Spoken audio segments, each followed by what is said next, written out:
Merci pour ta question. Tu as parfaitement raison. Ces temps-ci, il y a beaucoup de gens qui nous interpellent à partir de Nouakchott, à partir de Dakar, pour nous questionner sur la situation des Africains ou des étrangers en France, à Paris. Parce que tout dernièrement, il y avait une descente, quelques contrôles dans les gares, dans les grandes gares parisiennes, orchestrées par le ministre de l'Intérieur actuel, Bruno Retailleau. Du moins, Bruno Retailleau, il veut faire du Sarkozy. Parce qu'avant les élections, Bruno Retailleau, avant qu'il soit dans le gouvernement de François Bayrou, personne ne le connaissait. Et maintenant, tout le monde le connaît. Il a profité pour récupérer le parti des Républicains et évincer Laurent Wauquiez, qui était son ami, pour se placer, pour pouvoir être candidat des Républicains. Du coup, Bruno Retailleau, il veut faire comme Sarkozy. Il veut vendre un discours pour récupérer les électeurs de droite qui sont partis pour voter Marine Le Pen ou qui sont partis pour voter Bardella. Donc, pour bien récupérer certains électeurs de la droite dure, il a décidé de faire une communication, faire des descentes pour arrêter certains, pour dire ouais, vous voyez, j'ai arrêté des étrangers, je peux faire comme Bardella, je peux faire comme Marine Le Pen, je peux faire comme Trump, je peux faire comme Sarkozy. Il va promettre, il va faire peur, mais ça ne va pas changer les choses. Les policiers français ou bien la police française n'a pas le temps d'arrêter d'arrêter des étrangers parce qu'ils ont beaucoup de choses à faire. Il y a beaucoup de drogue en France, il y a beaucoup de banditisme.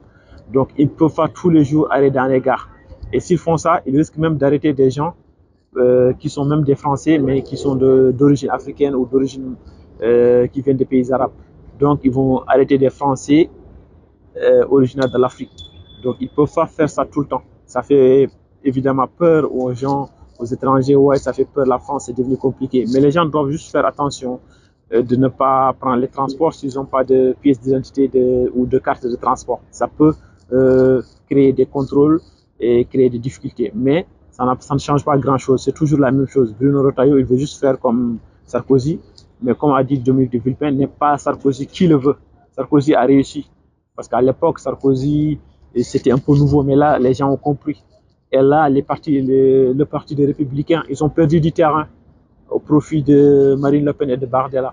Donc, s'ils veulent reconquérir leurs électeurs, il va falloir être vraiment patient. Je pense que les favoris pour la prochaine élection présidentielle, c'est le parti de Marine Le Pen ou Bardella, quel que soit le candidat, et Jean-Luc Mélenchon. Même si la gauche, elle veut faire tout, les socialistes et les autres, ils veulent amener un autre candidat, mais ils savent, la réalité, c'est que Mélenchon, il pèse plus lourd qu'au niveau de la gauche. Mais malheureusement, la gauche ne sera pas, ou heureusement pour certains, la gauche ne va pas s'unir derrière Mélenchon, mais le candidat évident de la gauche, c'est Mélenchon. Donc, Bruno Retailleau, il veut regagner du terrain. Il sait même que peut-être il ne sera pas au second tour, mais il veut peser. Il veut faire mieux que Valérie Pécresse. Du coup, il veut s'imposer en tant que ministère de l'Intérieur. Vu que le ministère de l'Intérieur est une vitrine, tout le monde en parle. S'il y a un attentat, s'il y a un problème, on en parle. Le ministère de l'Intérieur, il est toujours filmé, il y a de la communication. Donc les gens ne doivent pas avoir peur. Ils vont tout faire pour nous faire peur, pour dire que la misère de la France est causée par les Africains ou par les étrangers, mais ce n'est pas ça. Donc la France a toujours été une terre d'accueil, la France va toujours accueillir, mais les gens aussi doivent se comporter mieux, faire attention, ne pas trop prendre de risques, mais il ne faut pas qu'on ait peur. C'est comme ça, voilà, on est à quelques mois ou à une année, quelques mois de l'élection présidentielle. Du coup, Bruno Retailleau, il va profiter. Tant qu'il est au ministère de l'Intérieur, il va profiter pour peser, pour être visible, pour dire regardez, moi je suis fort, moi je peux diriger la France, moi je peux faire ce que Bardella veut faire, moi je peux faire ce que Marine Le Pen veut faire, moi je peux faire ce que Sarkozy voulait faire ou ce que Trump fait actuellement aux États-Unis ou dans les autres pays comme Barthélémy Weber, ce qu'il veut faire en Belgique. Donc c'est ça, il ne faut pas qu'on ait peur, c'est toujours la même chose, c'est de la politique, tout est devenu de la politique. Les gens ils utilisent le ministère de l'Intérieur en France pour être visibles. Donc merci beaucoup pour la question. C'est Ali.